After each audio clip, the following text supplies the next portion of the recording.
Welcome to the Slop Temple. We pray this video helps. In this video, I will explain how to study medicine first year. Starting medical school is a huge step, and the sheer volume of information can feel overwhelming. We'll cover essential strategies to help you navigate your initial year successfully.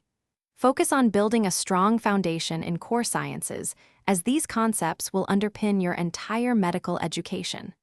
Remember, consistency and active learning are key to mastering the material and thriving in this demanding but rewarding journey.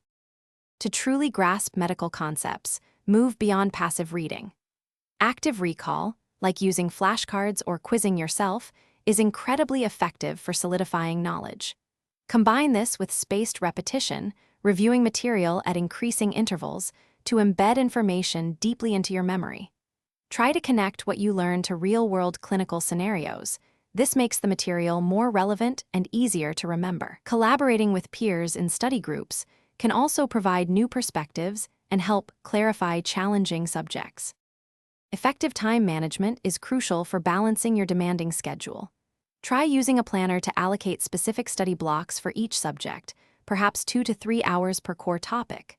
Remember to schedule short, regular breaks, maybe 10 to 15 minutes every hour, to keep your mind fresh. Prioritizing 7 to 9 hours of sleep each night is non-negotiable for cognitive function. Also, make time for physical activity and hobbies. These are vital for managing stress and maintaining overall well-being. Your university offers a wealth of resources, so don't hesitate to use them.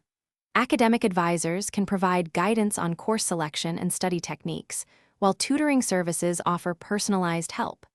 Many excellent online platforms and medical applications can supplement your learning, offering different perspectives and practice questions.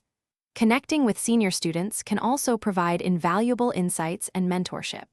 Most importantly, remember that seeking support for your mental health is a sign of strength, not weakness, and resources are available. Thanks for watching. Consider subscribing if we helped you.